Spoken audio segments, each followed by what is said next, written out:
Ready start.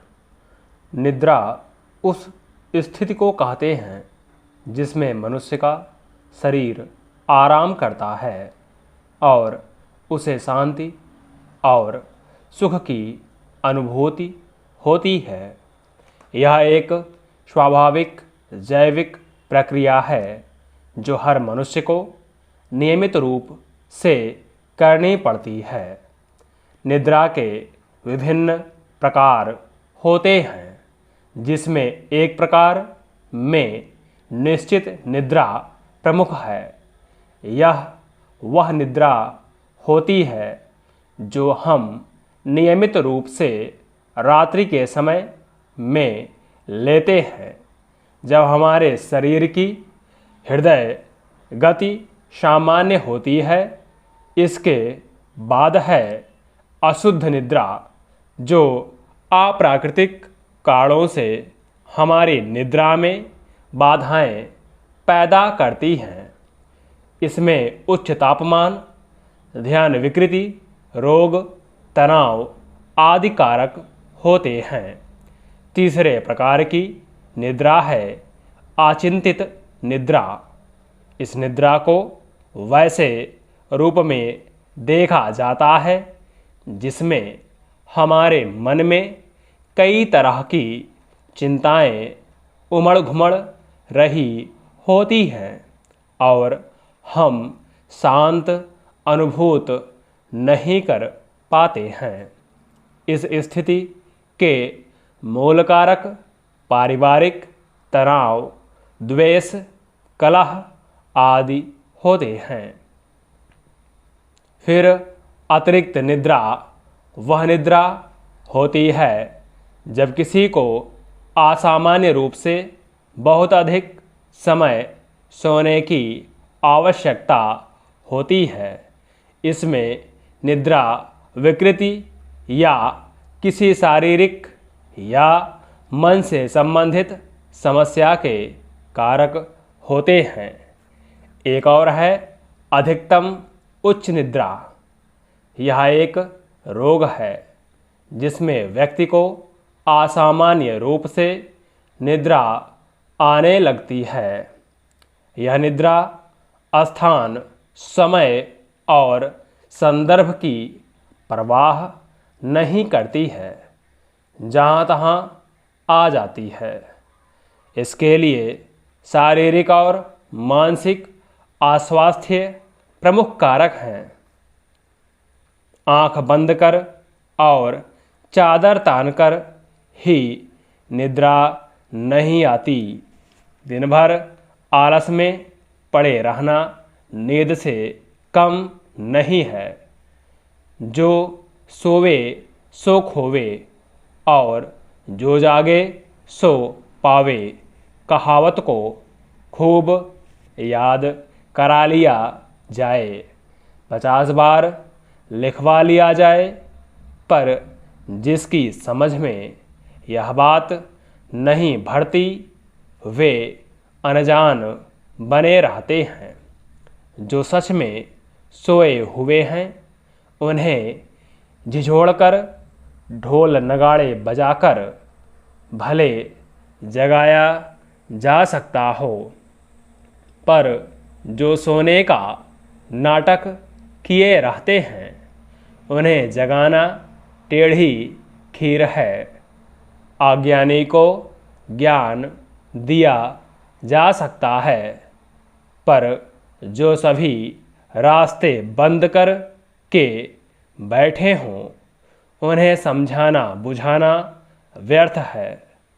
Kabir ने ऐसों के जगाने के बहुत से उपक्रम रचे हैं।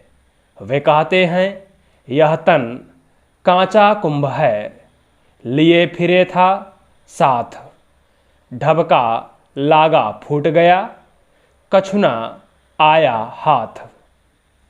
कबीर जीवन की नश्वरता को अनेक ढंग से समझाते हैं, पर जिन्हें नहीं सुनना समझना होता वे कान में तेल डालकर बैठे रहते हैं।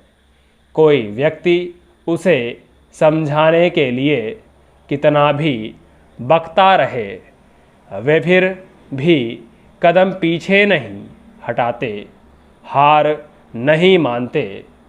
संतों भाई, आई ज्ञान की आंधी, भ्रम की टाटी सबय उड़ाड़ी, माया रहे न बांधी। हितचित की दो थूनी गिरानी मोह, बलीडा फूटा। पर जो अपनी जिद की दुनिया में कैद होते हैं, उनके लिए इस तरह की बातें व्यर्थ हैं।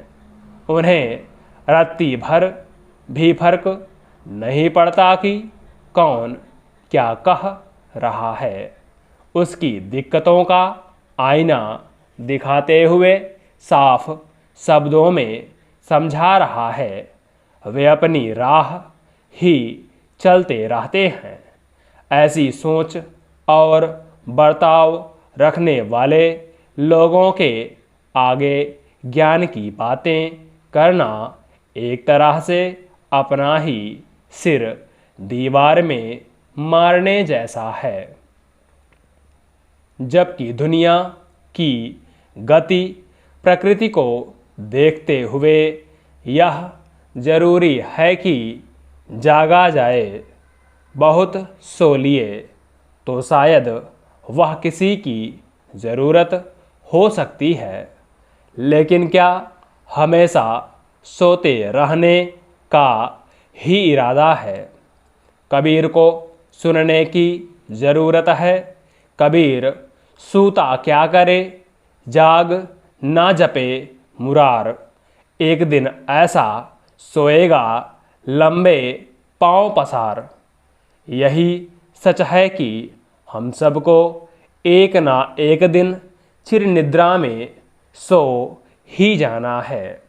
जागना चाहेंगे उससे पहले हम अनंत नींद में खो चुके होंगे। उस वक्त सब नाते रिश्तेदार जगाएंगे तो भी नींद नहीं खुलेगी। एक लंबी नींद चिरनिद्रा में खो जाएंगे। इसलिए शुक्र मनाना चाहिए कि आज का सूरज हम देख सकते हैं, सब अपनों से मिलजुल सकते हैं।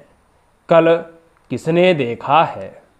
क्या पता कि सोएं तो ऐसी नींद सो जाएं कि सोते ही रह जाएं, निद्रा ही नहीं खुले।